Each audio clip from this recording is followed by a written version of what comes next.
De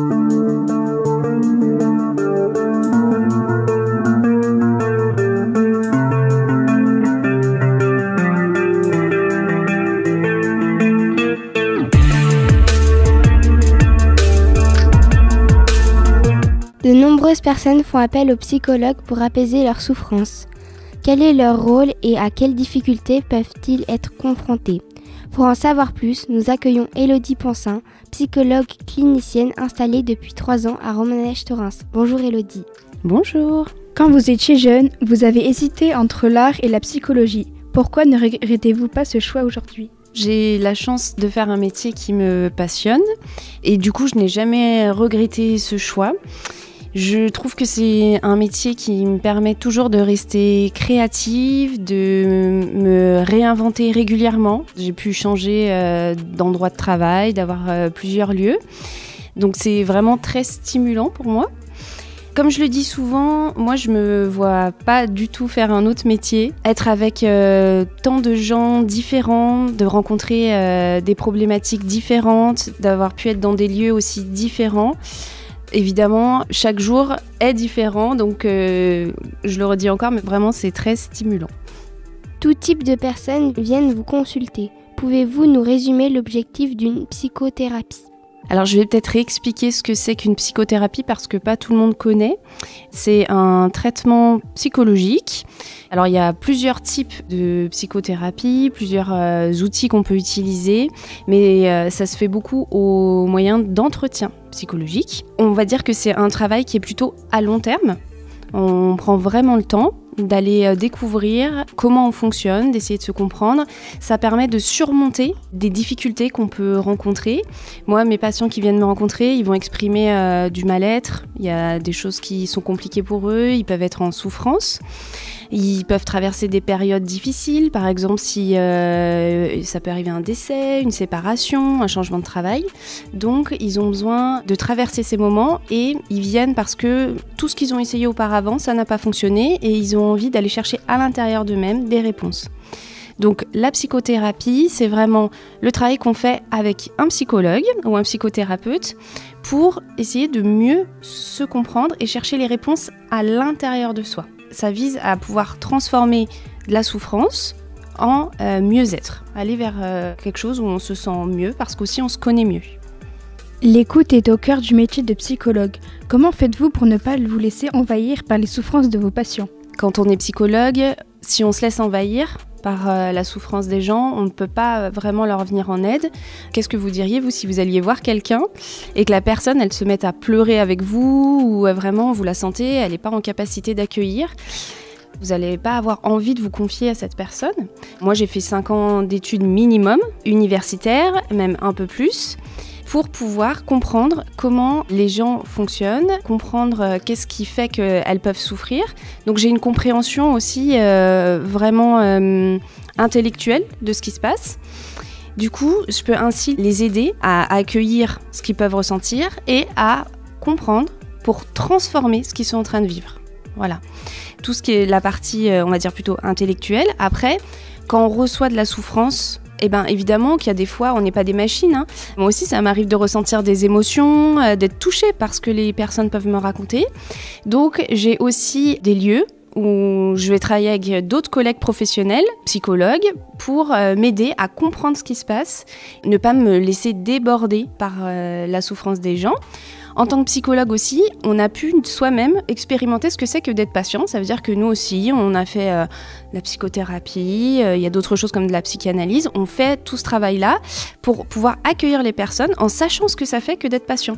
Parce que si on vient puis qu'on dit on est professionnel, dites-nous, mais sans jamais savoir ce que ça fait d'être patient, c'est plutôt compliqué parce qu'on peut être plutôt froid, pas comprendre quand les gens veulent pas s'exprimer ou qu'ils ont des réserves ou que les personnes sont en souffrance. Quand on est patient, on sait ce que ça fait aussi que de devoir dire à quelqu'un qu'on ne connaît pas ce qu'on ressent et ce qui est difficile ou parfois ce qui met mal à l'aise, ce qui fait honte. Voilà. Avec le psychologue, on peut dire des choses pareilles. À part écouter les personnes en souffrance, que faites-vous pour les aider ? Avez-vous le droit de les conseiller ? Psychologue, c'est pas simplement être une oreille qui écoute. Moi, comme beaucoup de collègues, on est dans l'échange, c'est-à-dire que les personnes nous racontent ce qui se passe et puis nous, on essaye de les accompagner par des échanges réguliers. Alors actuellement, je me suis aussi formée à d'autres thérapies, comme la thérapie EMDR, peut-être que vous ne connaissez pas. Ça veut dire Eyes Movement, donc le mouvement des yeux. On traite en faisant faire aux patients des mouvements des yeux pour désensibiliser les souvenirs qui ont été difficiles et les retraiter. Ça veut dire que c'est comme si on les enregistrait dans un autre endroit du cerveau pour ne plus qu'ils soient coincés et que la personne, elle bug tout le temps dans les émotions. Ça veut dire que, je sais pas si vous avez déjà vu quelqu'un qui est en souffrance et qui est toujours coincé, qui ressent tout le temps les mêmes émotions, qui est tout le temps triste, tout le temps en colère à certains moments.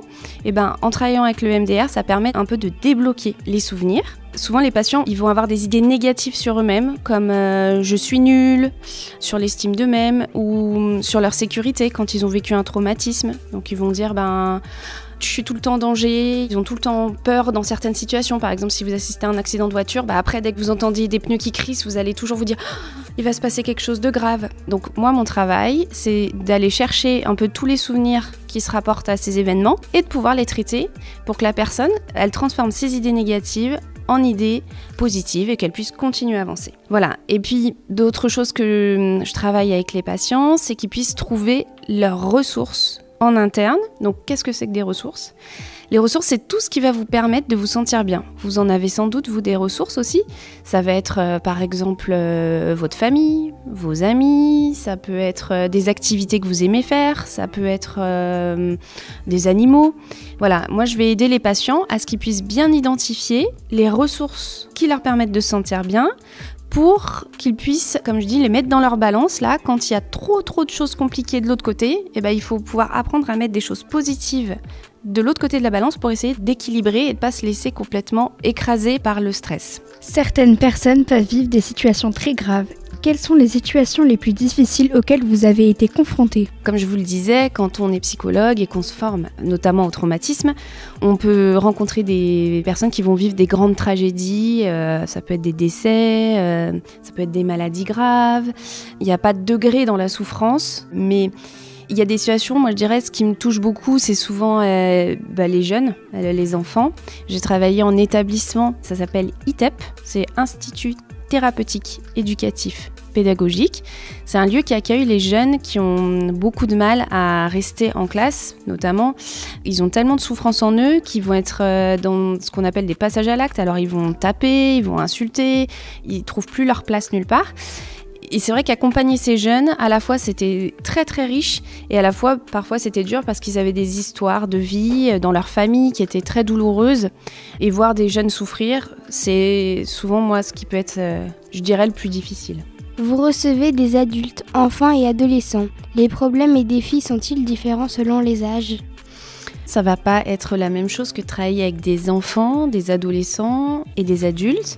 Quand je travaille avec des enfants, particulièrement les plus petits, je travaille aussi avec leurs parents. Un enfant, il viendra jamais seul à une consultation, donc c'est les parents qui l'emmènent. Le travail n'est donc pas le même. On travaille plus sur tout ce qui peut se passer, sur le système de la famille. En tant que psychologue, je vais accompagner à tous les âges. Ça peut être du tout début, c'est-à-dire à la grossesse. J'accompagne des mamans qui sont enceintes, jusqu'à vraiment tout ce qui est la question de fin de vie, c'est-à-dire des personnes qui accompagnent en fin de vie, ou j'ai des personnes aussi qui viennent, qui sont plutôt âgées. Ça va pas être les mêmes choses. Par exemple, un adolescent qui vient parce qu'il peut avoir des soucis de harcèlement, je vais pas travailler de la même façon que des parents qui viennent parce que leur petit de 3-4 ans refuse de dormir la nuit, ou parce que un adulte arrive pas au travail, que c'est compliqué, qu'il y a de la souffrance. Je vais vraiment m'adapter. Ce qui relie toutes les situations, je vais avoir pour chaque situation une écoute et je vais développer tout ce que je sais, tout ce que j'ai appris sur les différents âges. Mais ça serait peut-être un petit peu long de tout vous expliquer parce que il y a beaucoup de défis selon tous les âges de la vie. Qu'est-ce qui peut rompre la confiance ou la communication avec les patients que vous suivez ? Dans un premier temps, chaque personne qui me rencontre, j'essaye d'instaurer un climat de confiance, de respect, pour que la personne elle se sente suffisamment en sécurité pour parler de ce qui est compliqué pour elle. Parce qu'évidemment, quand on vient voir un psychologue, c'est qu'il y a des choses qui sont difficiles, qu'on n'arrive pas à gérer seul. Peut-être qu'on a demandé à son entourage, mais on ne trouve pas de réponse. Ou alors, il y a des choses où on a honte d'en parler. Et venir en parler à quelqu'un qu'on ne connaît pas, c'est vraiment... faut être très courageux pour le faire. Donc, il faut vraiment un climat de confiance. Ça, c'est la base. J'essaye d'être plutôt ce qu'on appelle prédictible, c'est-à-dire que j'explique aux gens ce que je vais faire, comment on va travailler. J'essaie de leur donner un petit peu une ligne de comment on travaille, parce que beaucoup de personnes ne connaissent pas ce qu'est le travail de psychologue. Ils en ont une petite idée parce qu'on en entend parler, mais ils ne savent pas forcément. Donc mon travail, c'est de vraiment que les personnes, elles sachent où elles sont. Après, c'est quand même une aventure humaine, c'est-à-dire que vous aussi, vous êtes dans un groupe, dans une classe, vous voyez, il y a peut-être des jeunes avec qui vous entendez bien, d'autres avec qui on s'entend moins bien. C'est pareil pour les psychologues, ou quand vous allez voir un médecin, il y a des médecins que vous appréciez, d'autres un petit peu moins. Pour les psychologues, c'est pareil. Donc on est toujours libre, ça c'est très important. Quand on rencontre quelqu'un, surtout pour parler de sa vie, il faut vraiment se sentir libre, de dire j'ai envie de continuer, ou j'ai pas envie parce que je me sens pas à l'aise. Ça, c'est la base de mon travail et je le répète très souvent aux patients. Qu'est-ce que vous souhaitez faire ? Ça veut dire vous avez le droit de ne pas revenir. C'est pas grave du tout. Je dirais que ce qui est le plus périlleux, c'est plutôt le travail avec les parents. Parce que les parents, ils viennent avec une demande pour leurs enfants et souvent, ils sont quand même beaucoup plus en attente pour leurs enfants que pour eux-mêmes. Vous imaginez un parent qui dort pas depuis de nombreux mois parce que son enfant pleure, un adolescent qui va pas bien, les parents ils ont envie que leur enfant aille vite mieux. Sauf que c'est pas toujours possible, des fois ça prend du temps et comme moi mon travail en plus c'est de questionner ce qui peut se passer dans la famille. Parfois, il y a des familles, des parents qui sont pas prêts à faire ce travail avec moi et c'est ok, donc ils arrêtent. Et ça, quand on est psychologue, il faut rester humble. On n'a pas toutes les réponses. Parfois, sans doute, je réponds pas au bon moment, je réponds pas ce qu'il faut. Et donc, il y a des personnes qui se disent non, ça me convient pas et qui arrêtent. Et comme elles ont la liberté de le faire, c'est très important. Parfois, certaines personnes m'expliquent ce qui fait qu'elles ne reviennent pas. D'autres personnes, simplement, elles ne reprennent pas rendez-vous. Et mon travail, c'est quand même d'aller voir, de travailler sur parfois ce qui a pu être difficile dans des relations avec des familles ou des patients. Moi, mon travail, c'est d'aller travailler ça pour penser ce qui s'est passé, pour essayer de toujours faire mieux les fois prochaines. Pour effectuer le meilleur accompagnement possible, vous vous formez et échangez avec d'autres collègues. Pouvez-vous nous expliquer comment c'est important ? Quand on est au contact de personnes qui sont en souffrance, ça nécessite de toujours apprendre de nouvelles choses. Par exemple, moi, la formation que j'ai faite, maintenant, il y a un petit peu longtemps, une bonne quinzaine d'années, les choses, elles ont évolué depuis. Il y a des nouvelles connaissances, on apprend plein de nouvelles choses à chaque fois, on sait de plus en plus de choses sur les maladies mentales, sur le fonctionnement psychique, donc c'est important d'avoir toutes ces informations pour essayer d'aider les personnes au mieux. Et puis, ce que je dirais, c'est que quand je vais en formation, moi, ça me permet de rencontrer d'autres collègues, d'avoir des échanges, de penser de nouvelles choses et ainsi d'éviter ce qu'on appelle un peu l'épuisement. C'est-à-dire qu'au bout d'un moment, quand on fait tout le temps la même chose, puis qu'on se questionne pas, puis qu'on n'apprend pas de nouvelles choses, au bout d'un moment, on s'essouffle. On n'a plus trop d'intérêt d'aller au travail. Quand on apprend des nouvelles choses, on est toujours stimulé et on se dit tiens, j'ai appris ça, j'ai envie d'essayer ça. Et les patients sont contents aussi de voir qu'on a des nouvelles choses à leur proposer. Par exemple, moi je suis en libéral, donc maintenant je suis seule, j'ai plus d'équipe. Donc c'est important que je vois d'autres collègues aussi pour échanger, qu'on puisse partager nos difficultés. Parfois, il y en a une qui va dire moi ça c'est compliqué. Et comme moi je l'ai déjà vécu, je vais dire ouais moi aussi. Ah t'as fait comment ? On pense ensemble. Ça s'appelle de l'intervision. Ça veut dire qu'entre psychologues, on échange sur nos pratiques et on essaye de réfléchir. Je travaille aussi en supervision, c'est-à-dire qu'il y a un collègue qui est plus expérimenté que moi. Je lui explique les situations sur lesquelles je me pose des questions et la personne va m'aider parce que lui, il a beaucoup de pratique et il va m'aider à trouver des nouvelles idées pour faire avancer les choses et aider le patient à aller mieux. La formation, l'intervision, la supervision, les conférences, tout ça, c'est vraiment des moments qui me permettent, moi en tout cas, d'être toujours réactive et rester bien vivante dans mon travail. Voir vos patients se libérer et aller mieux doit être une belle réussite. Qu'est-ce qui vous permet de vous épanouir dans ce travail ?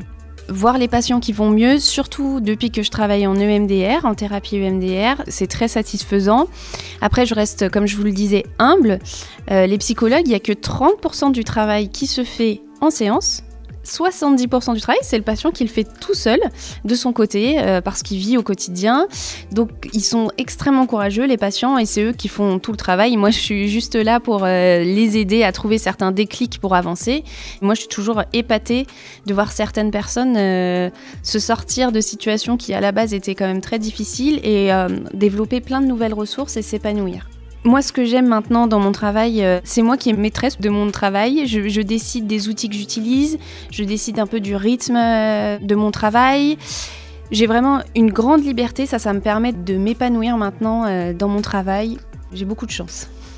Les cabinets de psychologues sont souvent surchargés. Que ressentez-vous quand vous devez refuser un suivi ? Je vais faire peut-être plusieurs constats. C'est d'abord, premier constat, s'il y a autant de monde, ça veut dire que maintenant, c'est plus une honte d'aller voir les psychologues. Maintenant, c'est quelque chose qui se démocratise. On ose aller voir un psychologue quand ça va pas. Ça, c'est quand même une très bonne chose. On est obligé de faire un autre constat qui est un peu moins rigolo, celui-là, c'est que la population en général, des enfants jusqu'aux adultes, va beaucoup moins bien au niveau psychologique, il y a beaucoup plus de souffrance, donc il y a aussi beaucoup plus de personnes qui sont en demande d'aide psychologique. Ce qu'on ferait comme troisième constat, c'est que maintenant les institutions publiques, ça veut dire l'État qui paye des lieux pour qu'on ait du soin qui est gratuit, qui est accessible à tout le monde. Ces lieux-là, qui s'appellent par exemple le CMP, Centres médico-psychologiques, c'est des lieux qui sont maintenant extrêmement surchargés et qui sont sous-dotés. Ça veut dire que les personnes, elles n'ont pas assez de moyens financiers ou de personnes pour accompagner les patients. Donc, il y a des patients qui auparavant pouvaient être accompagnés par plusieurs professionnels en centre médico-psychologique, des psychologues, des psychiatres, des infirmiers. Il n'y a plus ces places-là et donc les personnes, elles sont envoyées en libéral. Sauf qu'en libéral, on ne fait pas le même travail que dans ces centres médico-psychologiques. Et ça, c'est vraiment une perte de chance aussi pour les patients parce qu'ils peuvent être vraiment encore plus en souffrance quand ils ne sont pas aidés. Et quatrième constat, donc, c'est ce que vous me disiez, c'est le fait qu'on a un afflux de patients en libéral. Alors vous pouvez imaginer, c'est toujours difficile de savoir qu'il y a des personnes qui souffrent et qui ne vont pas avoir l'aide dont elles ont besoin. Pour ma part, pour l'instant, j'ai trouvé la solution qui n'est pas une bonne solution, mais c'est comme ça que je fais parce que sinon je vais être submergée. C'est que je bloque, je ne prends plus de nouveaux patients. J'en prendrai peut-être plus tard, mais pour l'instant je bloque pour pouvoir accueillir au mieux les patients qui sont déjà en travail avec moi. Les personnes qui me laissent des messages, j'essaye de trouver d'autres collègues qui pourraient avoir des petites places pour les accompagner. C'est pas une situation facile, mais nous les soignants, en général, on ne peut pas pallier au fait qu'il y ait des soucis dans nos systèmes de soins. Je reçois beaucoup de soignants qui sont en souffrance parce qu'il y a un manque de soignants, il y a des mauvaises conditions. Et comme je dis toujours, un bon secouriste est un secouriste vivant. Donc si on veut rester des bons soignants, on a intérêt à ne pas se laisser submerger. C'est ce que je préconise, le fait de faire attention à soi et on ne peut pas pallier aux difficultés actuelles de notre système de soins, c'est à nos politiques de s'en charger. La surcharge de travail a déjà été un problème pour vous. Pouvez-vous nous expliquer pourquoi c'est important de garder un équilibre entre vie professionnelle et vie personnelle ? Moi, j'ai connu ce que c'est que de mettre trop dans la balance du côté des stresseurs, de mettre trop le travail. Du coup, de pas avoir fait assez attention à mettre des ressources en face. Ça veut dire des choses qui me permettaient de me ressourcer. Ce qui est important, c'est de pouvoir identifier quand est-ce que c'est trop. Ça veut dire de mettre des limites, de dire là, non, c'est pas possible, ça je peux, mais ça je peux pas. De pas prendre trop de choses. Ça, on l'apprend souvent les soignants dans la douleur parce que on a envie d'aider les autres. Quand on voit des personnes qui sont en difficulté, on a envie de les aider, c'est ce que je disais précédemment. Mais on peut pas. Donc il faut savoir mettre une limite et faire très attention à toujours dans la balance mettre suffisamment de ressources, de choses positives qui nous aident à nous recharger pour se sentir bien. Et ça, c'est important pour tout le monde, toutes les personnes qui travaillent, de faire très attention à ne pas se laisser envahir. Vous vous êtes installé en cabinet libéral il y a 3 ans. C'est la formule idéale pour vous ? Pour le moment, je vais vous dire que c'est un grand oui. J'ai eu de la chance, j'ai travaillé avec des très bonnes équipes et c'était très très intéressant. J'ai beaucoup aimé aussi travailler avec des jeunes, beaucoup de jeunes et des familles. C'était un travail très stimulant. Mais actuellement, ce qui me fait vraiment du bien quand je travaille, c'est l'idée que je suis libre et que je peux décider de ce que je veux. Je peux aller dans les formations que je veux, je peux faire les missions que je veux. Par exemple, venir aujourd'hui avec vous, c'est une super opportunité pour moi. J'ai pu là aller dernièrement en Angleterre, travailler avec des jeunes aussi. Je ne peux pas rêver mieux que de me sentir complètement libre dans ce que je fais. Toujours me réinventer, c'est quand même, je le répète, très stimulant. Quel conseil donnerez-vous à un jeune qui veut devenir psychologue ? Je pense que vous l'avez compris, c'est un métier que j'adore. J'encourage les jeunes qui le souhaitent à devenir psychologue. Alors, ce qui va être important, je dirais, c'est de cultiver votre curiosité, de rester curieux sur plein de choses, sur plein de sujets. Parce que vous allez être amené à travailler, comme je le disais aussi, avec des personnes qui sont d'horizons complètement différentes, qui vont pas du tout avoir les mêmes façons de penser que vous. Il va falloir laisser de côté ces jugements et ces préjugés pour que les personnes elles puissent se sentir accueillies, en sécurité, sans être jugées. En premier lieu, restez vraiment ouvert d'esprit. Ensuite, c'est vrai que être psychologue, c'est la formation de psychologue aussi, c'est un métier qui est semé d'embûches. C'est pas quelque chose qui est simple puisqu'on vient travailler sur soi. Mon outil de travail, moi en tout cas en tant que psychologue, c'est moi-même. Donc il faut bien se connaître, il faut aller chercher à l'intérieur de soi, se comprendre. C'est pas toujours évident. C'est tellement riche de pouvoir traverser ces moments difficiles. C'est aussi ce qui fait qu'on peut accueillir des personnes qui vont être en souffrance. C'est parce que nous-mêmes, on aura traversé des choses qui sont pas toujours simples qu'on pourra être un bon ou une bonne psychologue. Alors, il faut donc évidemment se montrer motivé. Et ce que j'espère vous avoir fait passer aujourd'hui, c'est qu'il faut aussi trouver un équilibre dans sa vie. Donc, faites bien attention à pouvoir toujours garder des ressources. Soyez proche de votre famille, de vos amis, cultivez des activités, des choses que vous aimez, parce que ça vous servira tout au long de votre vie. Merci à Élodie Poncin, psychologue clinicienne, d'avoir répondu à nos questions. Pour en savoir plus, rendez-vous sur son site internet elodieponcin-psychologue.fr. Merci à vous.